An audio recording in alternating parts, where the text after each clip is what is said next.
Hello guys, চলে এসেছি একটা নতুন ব্লগ ভিডিও নিয়ে। গলাটা শুনে তো বুঝতেই পারলে ইন্ট্রোটা কিন্তু মানে ফার্স্টে স্টার্টিংটা কিন্তু আমি করিনি, বোন করেছিল। তোর সাথে বাজারে চলে গেছিলাম দেখতে পেলে, তখন আমি একা রিক্সায় ছিলাম। তারপরে বাজারে গেলাম, মানে পাতুলিয়া বাজারে গিয়ে কেক নিলাম একটা পছন্দ, তো পরে দেখতেই পারবে ভিডিওতে। তো তারপরে মিষ্টিও নিয়ে নিলাম। তো কেকটা কী জন্য সেটা পরে বলছি। এবার ঘরে এসে বেলুন টেলুন সব ফুলিয়ে নিচ্ছি। তো নিয়ে এবার ঠাকুরের জায়গাটা একটু আলপনা দিয়ে দিচ্ছি, কারণ একজন আসবে আমাদের বাড়িতে, তো সেটা দেখতেই পাবে। তার জন্য একটু ঘরটা ভালো করে সাজিয়ে নিই চলো। তো তারপরে এই যে ঘরটা কিছুটা, একদম কিছু বেশি করে সাজানো হয়নি, সামান্যই সাজিয়েছি। এই রাস্তাটুকু করেছি একটুখানি, তারপরে বেলুন দিয়েছি, সামনেটাই করেছি, তো এতটুকুই। তো দেখো ভালো করে, আমার তো এত ভালো লাগছিলো ডেকোরেশনটা, মানে আমার সেদিন যেন এমনিই ভালো লাগছিলো। তো কারণটা সেটা দেখো তোমরা কি হতে চলেছে।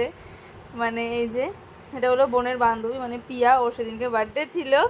তো ও আমার বোনকে রাধারানী দিয়েছে ওর জন্মদিনের দিনই, মানে এটা সত্যি সৌভাগ্য। মানে বম্মা নমস্কার করছে, আমরা সবাই তো খুব আনন্দিত যে মানে গোপাল থাকে, বাট রাধারানী এইভাবে, হ্যাঁ নিজেরা কিনলাম সেটা আলাদা ব্যাপার, বাট কারোর হাত থেকে আসা বা সে নিজে থেকে আসতে চেয়েছে, এটা সত্যি একটা বড় ব্যাপার।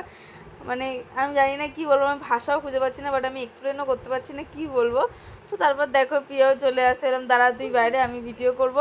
তো তারপরে এই যে ও ঢুকছে, মানে সত্যি খুব ভালো লাগছিল, মানে কি বলবো, আর কিছু বলার নেই। তো তারপরে দেখো আমার জায়গাটা কীভাবে মানে অল্প সময়ের মধ্যে সাজিয়ে নিয়েছি, মানে কিছুটা সাজিয়েছি।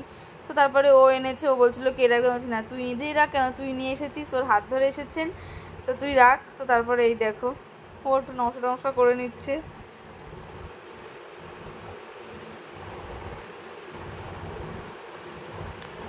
তো এবার যে জামাটা এনেছিল ওটা তো কিছুক্ষণ পরে বসলো, তারপরে মা বললো নে গোপালের একটু সুন্দর জামাই, ওকে একটু পরিয়ে দিই। তো দেখো মুখটা কি সুন্দর লাগছে, মানে কি বলবো, আর কিছু বলার নেই।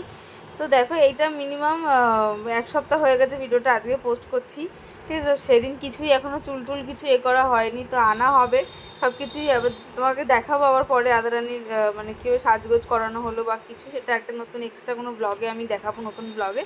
তো তারপর দেখে নাও, এই দেখো কি সুন্দর, মানে সত্যি লক্ষ্মী, মানে এত সুন্দর লাগছে। আর গোপালের কথা তো ছেড়েই দাও, সেদিনকে যেন ওর হাসি আর থামছে না, মুখটা দেখেই বুঝতে পারবে যে মানে ও কী যে খুশি, মানে এর কোনো আমি কি বলবো, তোমরা নিজেরাই দেখতে পাবে যে ওর মুখটা এমন। কিন্তু অন্য টাইমের যে ব্লগগুলো দেখতে পাবে যে হয়তো অর্ধেক সময় হাসে অর্ধেক সময় হাসে না, বাট সেদিন তো সারাটা দিনই যেন হেসেছে এত সুন্দরভাবে, মানে কি বলবো, সব কিছু খুব ভালো মতো হয়েছে, এতটা সাজিয়েছিলাম।